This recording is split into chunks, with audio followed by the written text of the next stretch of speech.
ఈ ఉపవాస ప్రార్థన యొక్క ప్రత్యేకత ఏమిటి?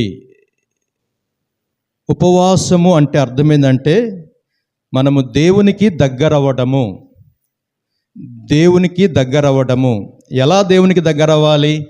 దేవునికి దగ్గరయ్యే మార్గాలేంటి అంటే, ఉపవాసముండి దేవుని దగ్గరకు వచ్చినప్పుడు, ఉపహసించి ప్రార్థన చేసినప్పుడు, అంటే లోక సంబంధమైన పనులన్నిటిని పక్కన పెట్టి దేవుని దగ్గర ఒక నిర్దిష్టమైన సమయము, నిర్దిష్టమైనటువంటి దాని కొరకు గురి కలిగి మనం ప్రార్థన చేసినప్పుడు దేవుడు మన ప్రార్థనలు ఆలకించే దేవుడు. ఇందాక సిస్టర్ చక్కని పాట పాడారు. ఆయన ఏమైనా చేయగలడు, కథ మొత్తాన్ని మార్చగలడు. ఎలా మార్చగలడు? ఉపవాస ప్రార్థన ద్వారా. ఎలా మార్చగలడు? దేవుని సన్నిధానములు చేరి ఉండటం బట్టి. ఈ సమయమందు ఉపవాస ప్రార్థన వలన జరిగే అద్భుతాలు ఒక 4 విషయాలు మీ ముందు ఉంచాలని నేను ఆశపడుతున్నాను. సమయానుకూలంగా నేను వెళ్తాను, ఎక్కువ ఇబ్బంది పెట్టను. పరిశుద్ధ లేఖనముల నుంచి దేవుని వాక్యాన్ని చదువుదామండి. ఎస్తేరు గ్రంథం 4వ అధ్యాయము పరిశుద్ధ లేఖనముల నుండి దేవుని వాక్యాన్ని మనం చదువుకుందాం. ఎస్తేరు గ్రంథం 4వ అధ్యాయము 14వ వచనమును లేఖనములు మనం చదువుదాం. చదువమ్మా. నీవు ఈ సమయమందు ఏమియూ మాటలాడక మౌనముగా నున్న ఎడల యూదులకు సహాయమును విడుదలయు మరి యొక్క దిక్కు నుండి వచ్చును గాని నీవును నీ తండ్రి ఇంటి వారును నశించుదురు. వారు ఈ సమయమును బట్టియే రాజ్యమునకు వచ్చితిరేమో ఆలోచించుకొనమని చెప్పమనేను. అప్పుడు ఎస్తేరు మొర్దెకైతో మరలా ఇట్లనెను, నీవు పోయి సూసాను నందు కనబడిన యూదులందరినీ సమాజ మందిరమునకు సమకూర్చి నా నిమిత్తము ఉపవాసముండి 3 దినములు అన్నపానములు చేయకుడి. నేనును నా పనికత్తెలను కూడా ఉపవాసముందుము ప్రవేశించుట న్యాయ వ్యతిరేకముగా నున్నను. నేను రాజు నద్దకు ప్రవేశించుదును, నేను నశించినా నశించదను. దేవుడు ఈ మాటలు మన వినికిడిలో దీవించును గాక. ఆమేనని చెప్తారు ఒకసారి. ప్రియమైన దేవుని బిడ్డలారా, ఈ ఉపవాస ప్రార్థనలు దైవజనులు ప్రతి శుక్రవారం మందు ఎందుకు ఏర్పాటు చేస్తున్నారు, లేదా ప్రతి వారం ఎందుకు ఏర్పాటు చేస్తున్నారంటే, ఈ నాగవారుపాడు సంఘము, అలాగే గంగదేవరపాడు సంఘము, గోసవీడు సంఘము ఆత్మీయంగా బలపడాలని, దేవుడు మీ అవసరతలు అక్కరలు తీర్చాలని, కొంచెము భారమైనప్పటికీ దైవజనులు ఈ ఉపవాస ప్రార్థనల ద్వారా దేవునికి దగ్గరకు చేర్చాలనే ఉద్దేశంతో ఏర్పాటు చేయబడి ఉన్నది. ఇది మంచిది. దేవుని సన్నిధానంలో ఉపహసించి ప్రార్థన చేయటం. కొంతమంది ఉపవాస ప్రార్థన అక్కర్లేదండి అంటారు. నేను దానికి ఒప్పుకోను. ఎందుకంటే మనము ఉపవాసం ఉండి ప్రార్థన చేస్తున్నామంటే దేవునికి కొంచెం దగ్గర అవుతున్నాం. దేవుని దగ్గర మన యొక్క సమస్యకు ఒక నిశ్చితమైనటువంటి గురి కలిగి ముందుకు సాగడానికి అవకాశం ఉంటుంది. దేవుని దగ్గర మేలు పొందుకున్న తర్వాత అలా కంటిన్యూ అయితే ఇంకంతకంటే భాగ్యం లేదు. ఇక్కడ యూదా అనేటువంటి ఒక జాతిని, ఆ జాతి కొరకు మొర్దెకై అనేటువంటి మనుషుడు ఏం చేస్తున్నాడంటే ఆలోచన చేస్తున్నాడు. తన జనాంగాన్ని రాజు సంహరించాలని మాయోపాయము కలిగి ఉన్నాడు. నేను కథంతా చెప్పను కానీ ఈ సందర్భాన్ని మీ ముందుకు తీసుకొస్తాను. మన అంశం ఏంటంటే ఉపవాస ప్రార్థన ద్వారా జరిగే అద్భుతాలు. ఉపవాస ప్రార్థన ద్వారా ఏమేమి అద్భుతాలు జరుగుతాయి? బైబిల్లో కొన్ని విషయాలు నేను గ్రహించినవి మీ ముందుంచాలని ఆశపడుతున్నాను. మొదటిగా యూదా జాతిని నశింపచేయబడుతుంది అని మొర్దెకై అనేటువంటి ఒక వ్యక్తి తెలుసుకొని, ఆ తెలుసుకున్న విషయాన్ని ఆ రాజుగారి నగరులో ఉన్నటువంటి రాణిగారికి తెలియచేశారు. ఆ రాణిగారు ఎవరై అంటే ఈ మొర్దెకై యొక్క ఆ కుమార్తె అవుతుంది వరుసకి. ఈ మొర్దెకైకు కుమార్తెగా ఉన్నటువంటి ఆ రాణి గారి దగ్గరికి వర్తమానం పంపించారు. ఏమని పంపించారంటే, మన జాతిని మన ప్రజలను యూదులను నశింప చేయడానికి రాజు ఒక శాసనం చేశాడు. నీవు రాజ్యములో ఉన్న, చూద్దాం వాక్యములు 14 వచనము, నీవు ఈ సమయమందు ఏమియు మాట్లాడక మౌనముగా ఉన్న ఎడల యూదులకు సహాయమును విడుదలయు మరి యొక్క దిక్కు నుండి వచ్చును. నీవు ఆ కోటలోనికి, రాణి స్థానములోనికి రాణిగా నీవు ఎందుకు ఉన్నావంటే, ఒకవేళ ఇందు నిమిత్తమే ఉన్నావేమో. ఈరోజు ఈ ఉపవాస ప్రార్థన దేవుడు నీ జీవితంలో అసాధ్యమైన కార్యాలు సాధ్యము గావించబడటానికి నన్ను తీసుకుని వచ్చారేమో తెలియదు. ఆయన మన పట్ల చేస్తున్నటువంటి కార్యాలు ఏంటో తెలియదు. కానీ ఈ రాణి గారితో మొర్దెకై అంటున్నాడు, ఇందు నిమిత్తమే నీవు అక్కడికి వెళ్ళావేమో, నాకు అధికారం ఉంది కదా, నాకు శక్తి ఉంది కదా, నేను చేయగలను కదా అని నీవనుకొని దానిని చేయకపోతే, కానీ మేము చేసే ప్రార్థన, మా ఉపవాస ప్రార్థన అనగా మొర్దెకై అంటున్నాడు, మా ప్రార్థనలు ఆలకించి దేవుడు మరొక దిక్కు నుండి సహాయం చేయగలడు. ఆయన ఏ దిక్కు నుండైనా తన భక్తుల మొర ఆలకించే దేవుడు, సహాయము చేసే దేవుడు. ఎన్ని దిక్కులు ఉన్నాయండి మనకి? 4 దిక్కులు, తూర్పు, పరమడ, ఉత్తరం, దక్షిణం. మాకు తెలియదా పాస్టర్ గారు అంటారు, మీకు తెలుసు. కానీ దేవుడు సహాయము చేయాలంటే మనుషుడు అనుకునే దిక్కు వేరు, దేవుని దిక్కు వేరు. దేవుని యొక్క ఆలోచన వేరు, మనుషుని యొక్క తలంపులు వేరు, దేవుని తలంపులు వేరు. ఇక్కడ ఓ రాణి, నువ్వు అనుకుంటున్నావేమో నా వల్లనే అవుతుందని ఒకవేళ ఎర్రవిగుతున్నావేమో. దేవుడు తలుచుకుంటే ఏ దిక్కును నుండైనా, ఏ దిక్కులు అన్ని దారులు మూర్చిపోయినా పైదారి మాత్రం ఎప్పుడు తెరుచుకొని ఉంటుంది అని ఒక హెచ్చరికతో కూడిన మాటలు రాణిగారికి తెలియచేశాడు. అయితే రాణిగారు భక్తి కలిగినటువంటి స్త్రీ. చిన్నప్పటి నుంచి తల్లిదండ్రుల భక్తిలో పెరిగింది, ప్రార్థనలో పెరిగింది. తన యోధా జాతి కొరకై తాను ఏదో ఒకటి చేయాలి అనే కసితో ఉన్నటువంటి ఆ రాణి వెంటనే ఏమంటుందంటే, ఇదిగో నీవు వెళ్ళి సూసాను కోటనందు యూదులందరినీ సమాజ మందిరమునకు సమకూర్చి, ఎలాగో దైవజనులు మిమ్మల్ని అందరినీ ఇక్కడికి సమకూర్చి ఉపవాస ప్రార్థనలు చేయడానికి, ఈ ఉపవాస ప్రార్థనల ద్వారా అనేక కుటుంబాలు కట్టబడాలని, జీవితాలు స్థిరపడాలని, ఆధ్యాత్మికంగా మీరు బలపడాలని దైవజనుడు ఏర్పాటు చేసి ఉన్నాడో, అదేవిధంగా ఆ రాణిగారు అంటున్నది, నువ్వు వెళ్ళి సమాజ మందిరం అంటే సొనగోగు అనేటువంటి మాట ఉపయోగించబడింది. అనగా దేవుని మందిరము. నేడు మనం ఉపయోగించే ఈ పదము దేవుని మందిరం. ఆనాడు సునగోగు, సమాజ మందిరము అనే మాట వాడబడుతున్నది. అయితే నీవు సమాజ మందిరమును సమకూర్చి ఉపవాసం ఉండి ప్రార్థన చేయుడి, నా నిమిత్తము ఉపవాసం ఉండండి.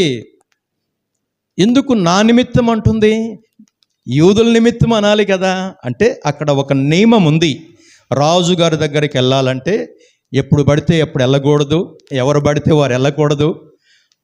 రాజుగారి దగ్గరికి వెళ్ళడానికి ఒక సమయం ఉంటుంది, ఒక నిర్ణయం కూడా ఉంటుంది. ఇదిగో పలానా వాళ్ళే రావాలి, ఎవరు పడితే వాళ్ళు రానియరు.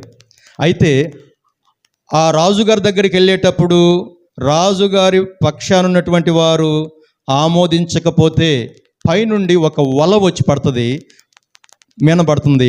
ఆ వలలో వాళ్ళు చిక్కుని పోతారు, వారిని చంపేస్తారు. రాజుగారి యొక్క ఏమంటారంటే దయను లేకపోతే అనుగ్రహాన్ని పొందకపోతే.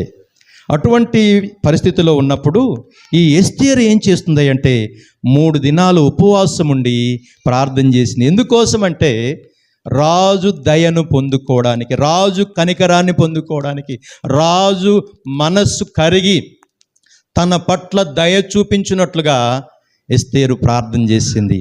ఈ ఉపవాస ప్రార్థన అనంతరము తాను తన సెలికత్తెలతో లేదా పనివారితో ప్రార్థన చేస్తుంది. మొర్దెకై సమాజ మందిరంలో ప్రార్థన చేస్తున్నారు. అలా ప్రార్థన చేసిన తర్వాత ఇప్పుడు రాణిగారి రాజు ఎదుట పోయి నిలబడుతుంది. రాజు ఎదుట పోయి నిలబడగానే రాజు నువ్వెందుకు వచ్చావు అని ఒక మాట అంటే ఒక వల పైనుండి పడుతుంది. ఆ వల తన మీద పడి ఆ వలలో ఆమె చిక్కుకొని పోతుంది, ఆమెను చంపుతారు. అది రానే కానీ లేకపోతే మంత్రే కానీ, రాజ్యంలో ఎవరైనా రాజు దయ లేకపోతే, రాజు కనికరం లేకపోతే అలాగ జరుగుద్ది. ఎందుకు ఈమె ప్రార్థన చేయమని కోరిందంటే, రాజుగారి దయ నాకు కావాలని ఆమె సమాజ మందిరములో ప్రార్థన సహాయాన్ని కోరింది. తన పనికత్తెలు లేదా చెలికత్తెలు ప్రార్థన చేస్తున్నారు, రాణి కూడా ఉపవాసం ఉండి ప్రార్థన చేస్తుంది. సహజంగా ఉన్నతమైన స్థానంలో ఉన్న వాళ్ళు ఉపవాసం ఉండి ప్రార్థన చేయటము ఇష్టపడతారా? పొరపాటున ఇష్టపడరు. ఒక హై పొజిషన్లో ఉన్న వాళ్ళు ఉపవాసం ఉండి ప్రార్థన చేయడానికి ఇష్టపడరు. ఒక ముఖ్యమంత్రి కానీ లేకపోతే ఒక కలెక్టర్ కానీ మీరు చేయండి అంటారు. కానీ ఇక్కడ రాణి ఉపవాసం ఉండి ప్రార్థన చేసినప్పుడు రాజు ఎటువంటి పరిస్థితిని కలిగి ఉన్నాడు చూద్దాం. వాక్యములో రాయబడిన మాట 5వ అధ్యాయం 3వ వచనం. త్వరగా ముందుకు వెళ్దామండి. రాణి అయిన ఎస్తేరు, నీకేమి కావలెను, నీ మనవి ఏమిటి? చూసారా, అక్కడికి వెళ్ళి నిలబడక మునిపే రాణి అయిన ఎస్తేరుని అడుగుతున్నాడు. ఎందుకు అడుగుతున్నాడు అంటే, నా భావన అంతకుముందు 3 దినాలు కన్నీటితో ఉపవాసం ఉండి ప్రార్థన చేయటం బట్టి, అంతకుముందు ఉపవాస ప్రార్థన రాణిగారు చేయబట్టి, దేవుని సన్నిధానంలో మొరబెట్టబట్టి, ఈరోజు నీవు చేసే ఈ ఉపవాస ప్రార్థన, నీవు చేసే ఈ విజ్ఞాపన, నీవు చేసే ఈ ప్రార్థన పరలోకము నుండి దేవుడు చూస్తున్నాడు. చూసి ఆయన యొక్క అనుగ్రహాన్ని పొందుకోవడానికి కొంచెం పై వచనాన్ని చదువుదాం. 2వ వచనములో ఏమని రాయబడింది? 5వ అధ్యాయం 2వ వచనములో, రాణి అయిన ఎస్తేరు ఆవరణమును నిలబడి ఉండుట రాజు చూడగా ఆమె యందు అతనికి దయ పుట్టెను. దేవునికి స్తోత్రం. హల్లెలూయా, హల్లెలూయా. రాణి గారి ముందు నిలబడగానే రాజుకు దయ పుట్టింది. ఈరోజు మనము చేసే ఉపవాస ప్రార్థన, మనము చేసే విజ్ఞాపన ప్రార్థన, మనము దేవుని సన్నిధానంలో మొరపెట్టే ఈ మొరను దేవుడు ఆలకించి, రాజులకు రాజు అయిన, ప్రభువులకు ప్రభువు అయిన ఆ దేవాతి దేవుని దయ, ఆయన కనికరము, ఆయన కరుణ మన మీదికి వచ్చునుగాక, సంఘం మీదికి వచ్చునుగాక, ఉపవసించి ప్రార్థించి ప్రతి ఒక్కరు పొందుకొందురుగాక. ఇక రాజు దయను పొందుకుంటే ఇంక కావాల్సింది ఏముందండి? రాజు దయ పొందుకుంటే కావలసినవన్నీ అంటున్నాడు ఎస్తేరుతోటి. రాణి అయిన ఎస్తేరు, నీకేం కావాలి, నీ మనవేమిటి, నీ విన్నపమేమిటి? చదివాం కదండి 3వ వచనములో. రాణి అయిన ఎస్తేరు, నీకేమి కావాలి? క్వశ్చన్ మార్క్ అక్కడ. నీ మనవి ఏమిటి? రాజ్యములో సగమట్టుకు నీకు అనుగ్రహించదునని ఆమెతో చెప్పగా. చూసారండి, రాజు తలుసుకుంటే దెబ్బలకు కొదువలేదు. విన్నారా ఈ సామెత? అవును, రాజుగారు తలుసుకుంటే శిక్షించగలడు, రాజుగారు తలుసుకుంటే హెచ్చించగలడు. మీరు అడగవచ్చు అక్కడ రాణిగారు కాబట్టి. లేదు లేదు లేదు, రాణిగారు పరలోకపు రాజు యొక్క దయను కోరుకుంది. ఆయన అనుమతిస్తే భూమి మీద ఉన్న రాజు దగ్గరికి వెళ్ళి నిలబడింది. ఆ రాజు ఆమెను దయ చూపించాడు, కరుణ చూపించాడు. నీకేం కావాలో చెప్పన్నాడు. రండి ఇప్పుడు వాక్యంలోనికి వస్తే, ఆమెకి ఏం కావాలి? నాకు రాజ్యాలు అక్కర్లేదు, మనులు అక్కర్లేదు, మాణిక్యాలు అక్కర్లేదు. అమ్మ అర్థమవుతుందా? నా మాటలు అర్థమవుతున్నాయా? నాకేం అక్కర్లేదయ్యా, నాకు ఒకే ఒకటి కావాలి. ఏంటయ్యా అంటే, నీవు నా ఇంటికి వచ్చి భోజనం చేయండి అన్నది. సహజంగా ఆ రోజుల్లో రాజ్యంలో ఉన్న విధానం ఏంటంటే, రాజుగారికి చాలామంది భార్యలు ఉంటారు. ఒక్కొక్కరు ఒక్కొక్క వంతు ప్రకారం వెళ్తారు. అయితే ఈ ఎస్తేరు వంతు రాలేదు, రాకముందే వెళ్ళింది, రాజు దయను పొందుకుంది. ఇప్పుడు రాజుగారిని తన ఇంటికి రమ్మంటుంది. ఇంటికి రమ్మనగానే రాజుగారు ఎంతో ఆనందముతో తన ఇంటికి వచ్చాడు, భోజనం చేశాడు.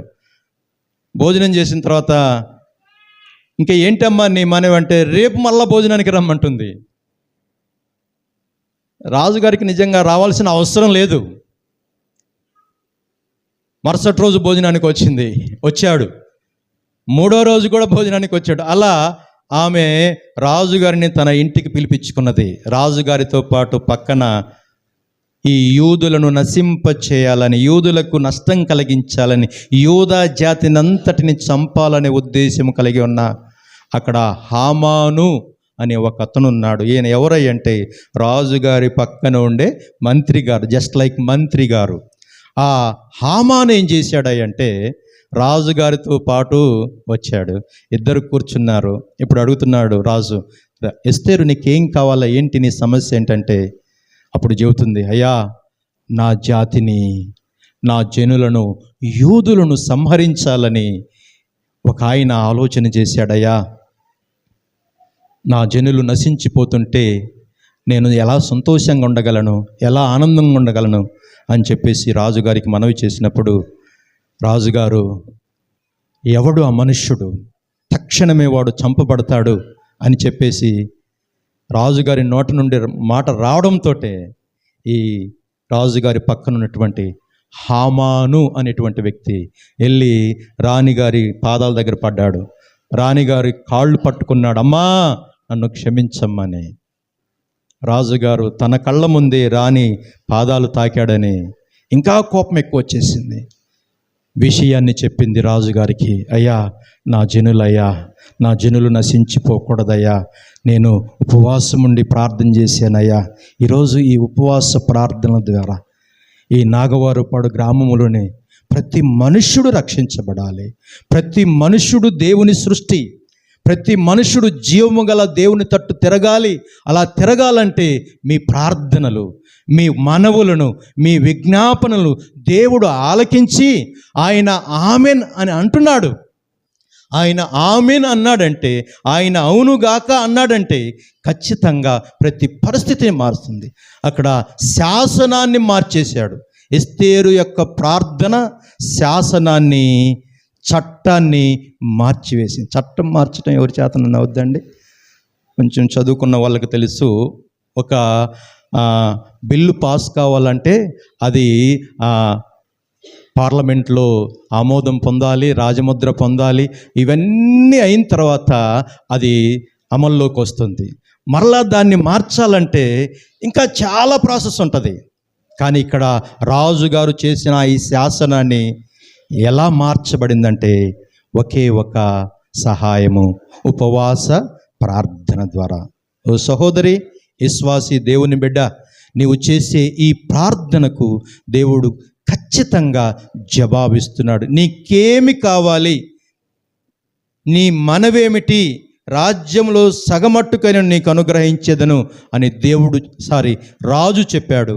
రాజు చెప్పిన ప్రకారం తన జాతి నశింపకుండా ఎస్తేరు ఉపవాస ప్రార్థన ద్వారా కాపాడుకున్నది. దేవునికి స్తోత్రం, హల్లెలూయా. మరొక వాక్య భాగాన్ని చూద్దాం. నెహెమ్యా గ్రంథం 1వ అధ్యాయం 4వ వచనం. ఉపవాస ప్రార్థన ద్వారా శాసనము మార్చబడింది. నెహెమ్యా గ్రంథం 1వ అధ్యాయం 4వ వచనం చూద్దాం.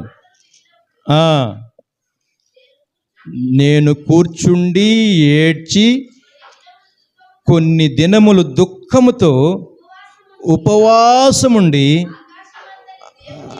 ఆకాశమందలి దేవుని ఎదుట విజ్ఞాపన చేసి తిని, ఎట్లనగా, ఆకాశమందున్న దేవా యెహోవా, భయంకరుడైన గొప్ప దేవా, నిన్ను ప్రేమించి నీ ఆజ్ఞలను అనుసరించి నడుచు వారిని కటాక్షించి వారితో నిబంధనను స్థిరపరచువాడా, నీ చెవియొగ్గి నీ నేత్రములు తెరసి నీ సన్నిధిని దివారాత్రము నీ దాసులైన ఇశ్రాయేలు పక్షమున నేను చేయు ప్రార్థన అంగీకరించుము. దేవునికి స్తోత్రం, హల్లెలూయా. ఇక్కడ ఒక వ్యక్తి ప్రార్థన చేస్తున్నాడు. ఈయన పేరు ఏమిటంటే నెహెమ్యా. నెహెమ్యా ఎందుకోసం ప్రార్థన చేస్తున్నాడు అంటే, నెహెమ్యా పడిపోయిన ప్రాకారములను గురించి దుఃఖిస్తూ ప్రార్థన చేస్తూ, కొన్ని దినములు నేను ఉపవాసం ఉండి ప్రార్థన చేస్తున్నాను, కొన్ని దినములు ఆయన అన్నపానములు మానేసి ఎవరి కొరకు ప్రార్థన చేస్తున్నానంటే, పడిపోయిన దేవాలయం యొక్క ప్రాకారము కొరకై ప్రార్థన చేస్తున్నాడు. విజ్ఞాపన చేస్తున్నాడు, ఉపవాసం నుండి ప్రార్థన చేస్తున్నాడు. ఆయన ఎవరై అంటే నెహెమ్యా రాజుగారి దగ్గర ఉండేటువంటి ఏమంటారు, ఆహారకు సంబంధించినటువంటి పానదాయకుడు అనే మాట ఈ పదం ఉంది. సరే, పానదాయకుడు అంటే రాజుగారికి గిన్నె అందించేవాడు. అతడు ఏం తినాలో తినకూడదు అన్నీ చెప్పేవాడు. అతను తినే ముందు ఈయన టెస్ట్ చేసి ఇది యోగ్యమో అనుకున్న దానిని ఇస్తాడు, లేకపోతే ఇయ్యడు. ఒకవేళ అలాగిస్తే ఈయనకి ఇబ్బంది. అందుకని ఆ పానదాయకుడిగా ఉన్నటువంటి ఈ నెహెమ్యా ఏం చేశాడంటే, రాజుగారి దగ్గర కొన్ని దినాల నుంచి తన ముఖము వికారంగా కనపడుతుంది. రాజుగారు ఆ పానీయాన్ని తీసుకుని తాగేటప్పుడు, నెహెమ్యా ఎందుకు నీ ముఖము చిక్కిపోయి ఉంది, ఎందుకు నువ్వు రోగంతో లేవు కదా, నువ్వు వ్యాధిగ్రస్తుడిగా ఉన్నావంటే, అప్పుడు అంటున్నాడు, రాజా నా జనులు, నా పితరుల యొక్క సమాధి ఉండే స్థలము, బైబిల్లో రాయబడిన మాట, అది అగ్ని చేత కాల్చబడి ఉంటే నేను ఎలాగూ సంతోషంగా ఉండేదను రాజా, నేను ఎలాగూ ఆనందంగా ఉండేది రాజా, నేను ఎలాగూ సంతోషంగా కనపడతా రాజా. నా పితరులు సమాధులు ఉండే స్థలము, దేవుని చిత్తమైతే మరొకసారి ఆ సమాధులు ఉండే స్థలము ఎంత గొప్పదో, దాని ప్రత్యేకత ఏమిటో మరొకసారి మనము దానిని ధ్యానం చేసుకుందాం. అదుగో ఆ స్థలము కొరకు, లేకపోతే ఆ ప్రాకారము కొరకు నేను కన్నీరు కారుస్తున్నాను, నేను ప్రార్థన చేస్తున్నాను, అందుకే బక్కసిక్కిపోయాను అన్నట్టుగా తన మనస్సులో అనుకుంటున్నాడు. రాజుగారు అడుగుతున్నారు, ఏమని అడుగుతున్నారు? ఇందాక మనం చదువుకున్నట్లుగా 2వ అధ్యాయము 4వ వచనం చూద్దామా? 4వ వచనము. అప్పుడు రాజు, ఇందాక ఎస్తేరుతో కూడా రాజు అంటున్నాడు, నీకేం కావాలా, నీ మనవి ఏమిటి అన్నాడు. ఇప్పుడు కూడా నెహెమ్యాతో రాజు అంటున్నాడు, అప్పుడు రాజు, నీకేమి కావాలి, నీవు మనవి చేయుచున్నవన్నీ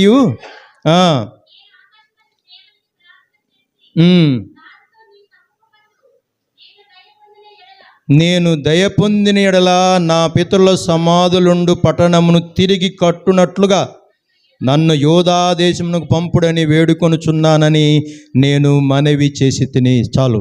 ఇక్కడ నెహెమ్యా పడిపోయిన ప్రాకారము తిరిగి కట్టించబడటానికి ఉపవాసముండి ప్రార్థన చేస్తున్నాడు.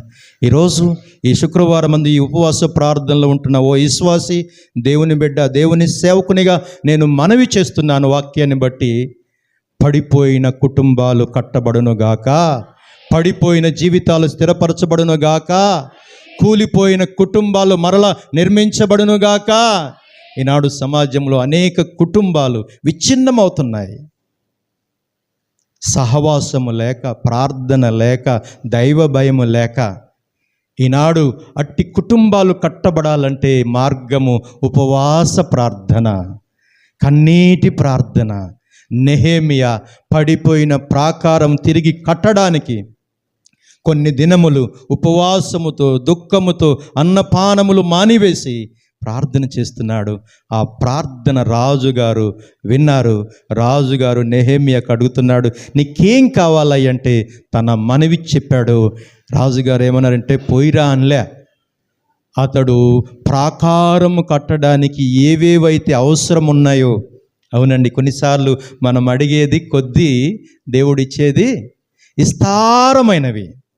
మనము ఎక్స్పెక్ట్ చేసేది అల్పమైన దాన్ని ఎక్స్పెక్ట్ చేస్తాము, కానీ దేవుడిచ్చేది సమృద్ధిగా ఇస్తాడు. నాకు పర్మిషన్ ఇస్తే చాలు అనుకున్నాడు నెహెమ్యా. కానీ రాజుగారు ఏం చేశాడు తెలుసా? అతనికి కావలసినవి అన్ని సామగ్రిని, పనివారును అన్నీ ఇచ్చి పంపించి, నెహెమ్యా నీ వెళ్ళి నువ్వు 10 రోజులు అంటున్నావా, ఆ పని పూర్తయ్యేదాకా ఉండిరా అంటున్నాడు. ఎవరు చేయగలరండి ఈ సహాయము?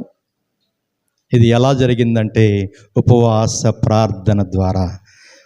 ఉపహసించి ప్రార్థించుట్లో ఉన్నటువంటి ఆ గొప్ప బలము, పడిపోయిన ప్రాకారము తిరిగి నెహెమ్యా కట్టాడు. యెరూషలేములో ఇప్పుడు ప్రస్తుతం ఉన్నటువంటి ఈ కాలంలో ఆ దేవాలయము పడగొట్టబడింది. అయితే దానికి ఒక గోడ ఉంటుంది, ప్రాకారపు గోడని. ఆ గోడ దగ్గరికి వెళ్ళి ఈనాడు కూడా అనేక మంది యూదులు, యాత్రికులు అక్కడికి వెళ్ళి ఆ గోడ దగ్గరికి వెళ్ళి మోకాల్లోని ప్రార్థన చేస్తారట. అక్కడికి వెళ్ళి ఆ గోడలో కొన్ని మనవులు, చీట్లు పెడతారట. అది పెట్టొచ్చు పెట్టకూడదు మనకు తెలియదు, కానీ దాని భావం ఏంటంటే, నేను దేవుని సన్నిధానంలో ప్రార్థన చేసినప్పుడు, విజ్ఞాపన చేసినప్పుడు నా మనవి ఆయన ఆలకిస్తాడు, నాకు జవాబిస్తాడు. నెహెమియా మనవిని దేవుడు ఆలకించి రాజుగారికి దయను పుట్టించినట్టుగా ఈరోజు మనం చేసే ఈ ప్రార్థనను దేవుడు ఆలకించి పడిపోయినటువంటి వారిని తిరిగి లేవనెత్తాలి. కొంతమంది ఆత్మీయంగా పడిపోతుంటారు, కొంతమంది సహవాసానికి దూరంగా ఉంటారు. అటువంటి వారిని మరలా ప్రభువులోనికి నడిపించాలంటే ఉపవాస ప్రార్థన మాత్రమే. ఉపవాస ప్రార్థన ద్వారా ప్రతి కుటుంబము కట్టబడుతుంది, జీవితము కట్టబడుతుంది, స్థిరపరచబడుతుంది. మనల్ని స్థిరపరిచేది దేవుడే. మూడో మాట చెప్పి నేను ముందుకెళ్తాను. ఆ మొదటి మాట, ఎస్తేరుతో రాజు ఏమన్నారంటే, నీ మనవేమిటి, నీకేమి కావాలన్నప్పుడు తన మనవి ఏంటంటే తన జనాంగము అనగా యూదా జాతి నశించిపోకూడదు. ఆ యూదులందరూ టోటల్గా, కొంచెం చదువుకున్న వాళ్ళకు తెలుసండి, హిట్లర్ అనేటువంటి ఒక రాజు ఉన్నాడు. ఆ రాజు కాలంలో యూదులను ఊసకోత కోసారట, చరిత్ర చెప్తుంది అది. అంటే యోధులందరినీ కూడా అనేక మందిని తలకాయలు తీయించాడంట. అటువంటి భయంకరమైన పరిస్థితి యూదులకు జరిగింది. యూదులు ఎవరంటే దేవుని ప్రజలు, దేవుని యొక్క ఎన్నుకున్నటువంటి వారుగా. అంటే మనల్ని ఎన్నుకోలేదంటే మనల్ని కూడా ఎన్నుకున్నాడు. ఆ యూదా జాతిని దేవుడు అలాగ ఒక ఉన్నతమైన స్థితిలోనికి ఉంచాడు. ఆ యోధా జాతి కొరకు ఎస్తేరు ప్రార్థించింది, నీవు నేను మనము మన కుటుంబాలు మన పట్టణము రక్షించబడినట్లుగా ప్రార్థన చేయాలి. ఉపవాస ప్రార్థన. అంత మాత్రమే కాదు, దేవుడు నీకు ఒక అవకాశం ఇస్తే ఆ అవకాశము ఇతరులను కట్టడానికి ప్రార్థన ఉపయోగపడుతుంది. నెహెమియా వలె. మూడో మాట చెప్పి నేను ముందుకెళ్తాను. యేవేలు గ్రంథము 2వ అధ్యాయము 12వ వచనం. యేవేలు గ్రంథము 2వ అధ్యాయము తీసిన వారు చదివి సహాయం చేయండి. 12వ వాక్యము.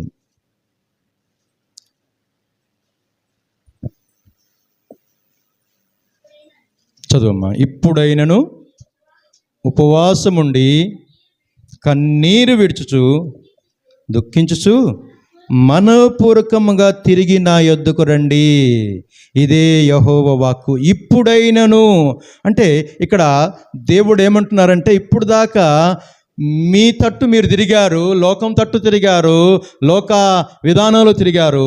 ఇప్పుడైనను మీరు ఉపవాసం ఉండి నా తట్టు తిరగండి. దేవునికి స్తోత్రం. హల్లెలూయా. మనము దేవుని తట్టు తిరిగితే దేవుడు మన తట్టు తిరుగుతాడని వాక్యం రాయబడింది. యాకోబు పత్రిక 1వ అధ్యాయంలో, దేవుని యొద్దకు రండి అప్పుడు ఆయన మీ యొద్దకు వచ్చును. దేవుని యొద్దకు రండి అప్పుడు ఆయన మీ యొద్దకు వచ్చును. నువ్వు దేవుని తట్టు తిరగటానికి దేవుడు ఒక ఛాన్స్ ఇస్తాడు, ఒక అవకాశం ఇస్తాడు. కొంతమంది ఎంత చెప్పినా వారి మనస్సు మారదండి, వారి విధానాలు మారవు.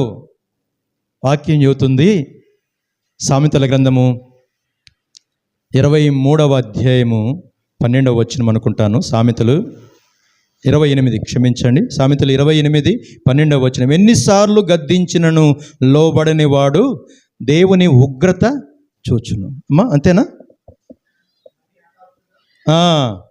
సామెతల గ్రంథము 28వ అధ్యాయము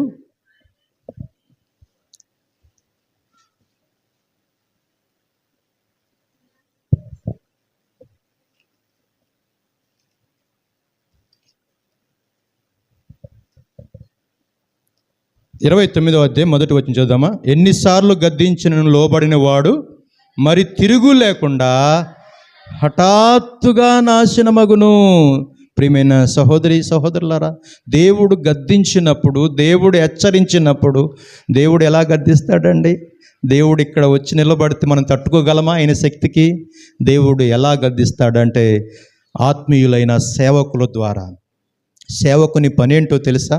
మీరు ఆత్మీయంగా బలపడాలని, మీరు దేవునిలో స్థిరంగా ఉండాలని, మీ కుటుంబాలు ఆశీర్వదించబడాలని, దేవుని చేత మీరు దీవించబడాలని ప్రతి సేవకుడు కన్నీరు కార్చేది అదే. ఏ సేవకుడు తన కుటుంబం కోసం, తన పిల్లల కోసం, వారి కోసం ఏడవడు. సంఘము కోసం, మీకోసం, మన కోసం సేవకుడు ఏడుస్తాడు. మన ప్రధాన కాపరి ప్రభువైన యేసుక్రీస్తు ఆయన ప్రధాన యాజకుడు అని కూడా ఉంది. ఆయన మన కొరకై విజ్ఞాపన చేస్తున్నాడు. మన క్షేమము కొరకు, మన బాగు కొరకు ఆయన విజ్ఞాపన చేస్తున్నాడు. ఈనాడు దేవుని సన్నిధానములో సేవకులుగా ఈ రీతిగా మీ ఎదుటికి మేము వచ్చి వాక్యాన్ని మేము ప్రతి శుక్రవారం మందు ఒక సేవకుడు వచ్చి వాక్యాన్ని చెప్తున్నారంట. నాకు చాలా సంతోషం వచ్చింది. కేవలం ఏంటంటే సంఘమును ఆత్మీయంగా బలపరచటానికి, వాక్యములు బలపరచటానికి, విశ్వాసమందు స్థిరపరచబడటానికి సేవకులు ప్రయాసపడుతున్నారు. అవును, ఈ ప్రార్థనలు వ్యర్థము కాకుండా దేవుడు ప్రతిఫలాన్ని దయచేస్తాడు. మనం చదువుకున్నటువంటి ఆ భాగములు, ఇప్పుడైనను దేవుని తట్టు తిరిగి, ఎవరి తట్టు తిరగాలి? జీవము గల దేవుని తట్టు తిరిగి నీవు ఉపవాసముండి కన్నీటితో ప్రార్థన చేసిన యెడల, ఇప్పుడైనను మీరు ఉపవాసముండి కన్నీరు విడుచుతూ దుఃఖించుతూ మనఃపూర్వకంగా తిరిగి నా యొద్దకు రండి. ఇదే యెహోవా. దేవుని యొద్దకు వస్తే ఏం జరుగుతుంది? దేవుని తట్టు తిరిగితే ఏం జరుగుతుంది? ఉపవాసం ఉండి ప్రార్థన చేస్తే ఏం జరుగుతుంది? కొన్నిసార్లు మనము బలహీనులముగా, కొన్నిసార్లు తోవ తప్పిన వారముగా, మాట వినని వారముగా, లోబడిన వారముగా ఉన్నప్పుడు దేవుని యొద్దకు వచ్చి దేవుని తట్టు తిరిగి ఉపవాసంతో నీవు ప్రార్థన చేస్తే నా ప్రార్థన ఆలకించి లోబడని జీవితాన్ని, దేవునికి అవిధేయత కలిగినటువంటి జీవితాన్ని దేవుడు మార్చివేసి నూతనమైనటువంటి మనిషిగా మారుస్తాడు. నూతనమైనటువంటి జీవాన్ని దేవుడు అనుగ్రహిస్తాడు. ఇప్పుడైనా మీరు నా తట్టు తిరిగితే ఆయన ఏం చేస్తాడంట? మన తట్టు తిరిగి 13వ వచనములో, మీ దేవుడైన యెహోవా కరుణా వాత్సల్యము గలవాడను, శాంతమూర్తియు, అత్యంత కృప గలవాడయుండి తాను చేయనుద్దేశించిన కీడు చేయక పశ్చాత్తాపపడును గనుక మీ వస్త్రములను కాక మీ హృదయమును చింపుకొని ఆయన తట్టు తిరుగుడు. దేవునికి స్తోత్రం, హల్లెలూయా. ఈ ఉపవాస ప్రార్థనలో దేవుని తట్టు తిరుగుదుముగాక. కొన్నిసార్లు ఉపవాసం ఉన్నప్పుడు మనుషులకు కనబడాలని కొంతమంది, అందరిని కాదండి, కొంతమంది ముఖము వికారంగా చేసుకుంటూ నేను ఉపవాసం ఉన్నాను. అవసరమా అలాగా చెప్పుకోవడం? ఉపవాసం ఉంటే మంచిదే. ఇక్కడ ఏమంటున్నాడంటే, మీ వస్త్రములు కాక, మాట చదువుతారమ్మా 13వ వచనం బి భాగములు, మీ వస్త్రములు కాక మీ హృదయములు చింపుకొని ఆయన తట్టు తిరుగుడి. అంటే అర్థం ఏంటంటే, దేవుని సన్నిధానములో నేను విరిగి నలిగిన హృదయముతో, కీర్తనల గ్రంథం 34వ అధ్యాయంలో, విరిగి నలిగిన మనస్సు దేవునికి ఇష్టమైన బలియాగం. దేవుడు కోరుకునేది ఏంటంటే విరిగి నలిగిన మనస్సును. ఓ సహోదరి, నువ్వు దేవుని తట్టు తిరిగినప్పుడు నీవు ఎలాగున్నా విరిగి నలిగిన మనసుతో దేవుణ్ణి వేడుకుంటున్నావా? నలిగిన మనసుతో ప్రభువుని వేడుకుంటున్నావా?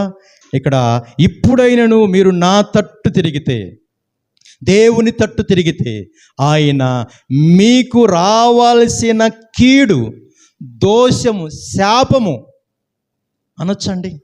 అవును, మనము ఎటువంటి శాపగ్రస్తమైన జీవితంలో ఉన్నాము, ఆ జీవితాన్ని మార్చేసేది ఏదంటే ఉపవాస ప్రార్థన. దేవుని తట్టు తిరుగుతున్నావా? లేదు దేవుడే నా తట్టు తిరగాలండి.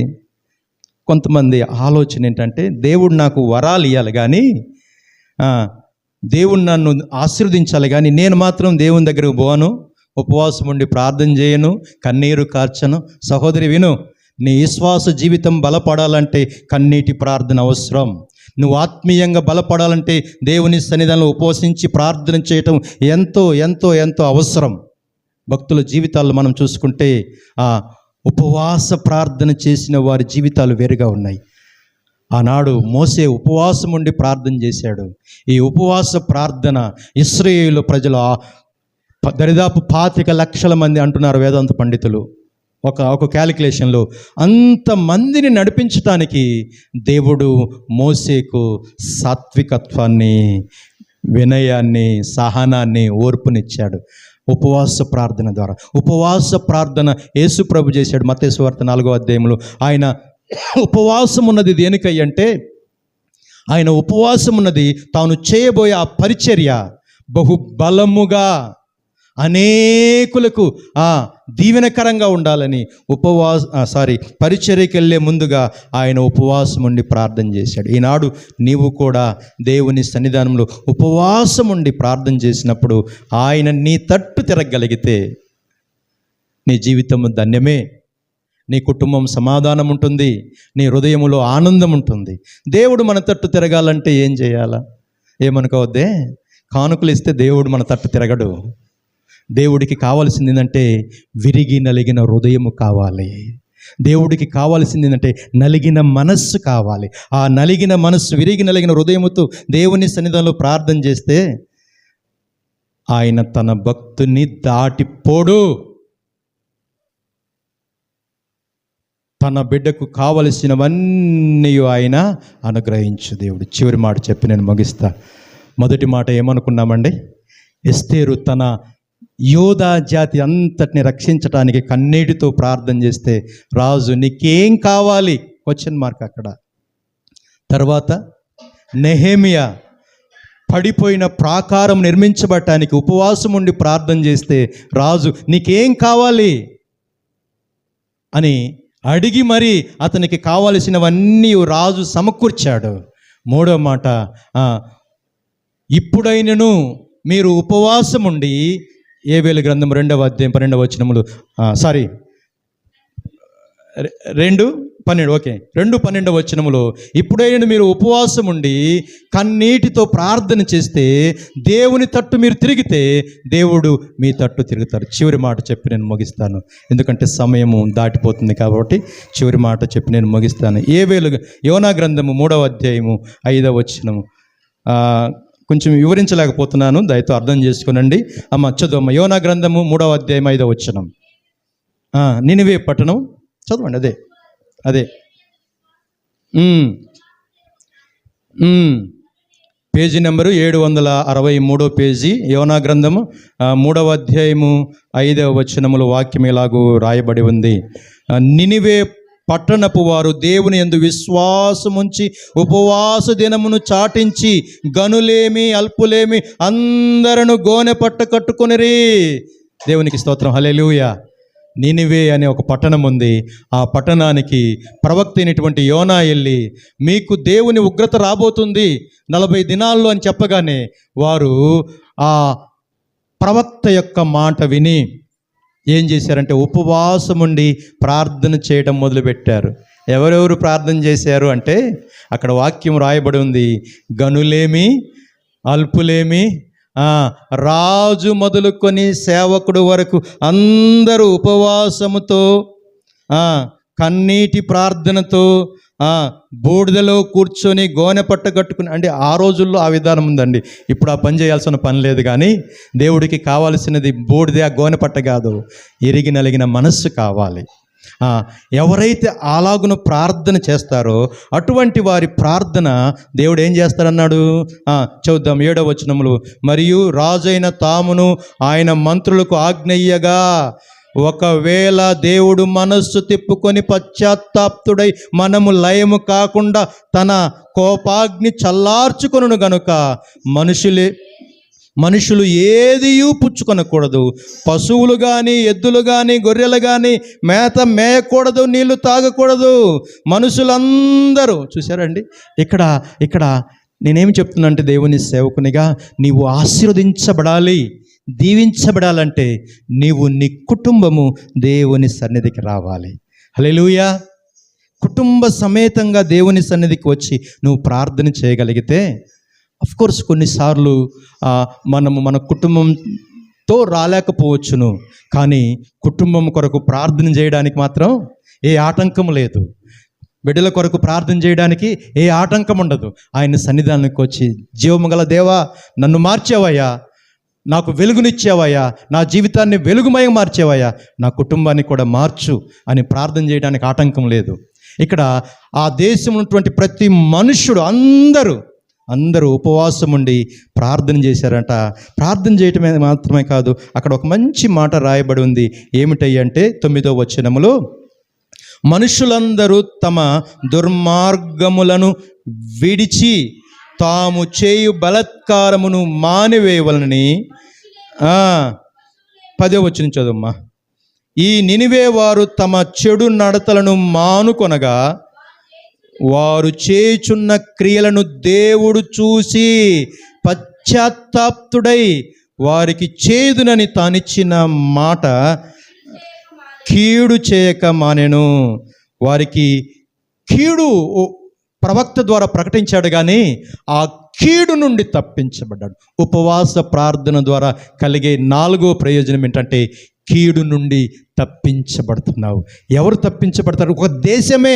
ఒక దేశమే నినివే పట్టణమంతా కూడా దేవుని ఉగ్రత నుంచి తప్పించుకుంది. ఈరోజు నువ్వు చేసే ఉపవాస ప్రార్థన ద్వారా, మనం చేసే ప్రార్థన ద్వారా మన పట్టణము రక్షించబడాలి, మన రాష్ట్రం రక్షించబడాలి, మన దేశము రక్షించబడాలి. ఆ దేశము కొరకై నీవు నేను ప్రార్థించే వారముగా ఉండాలి. ప్రియ సహోదరి, దేవుని బిడ్డ, ఉపవాస జీవితం ద్వారా, ఉపవాస ప్రార్థన ద్వారా దేవుడు ఈ అద్భుతాలు చేస్తున్నాడు. మరి మనకేంటి ఉపయోగం?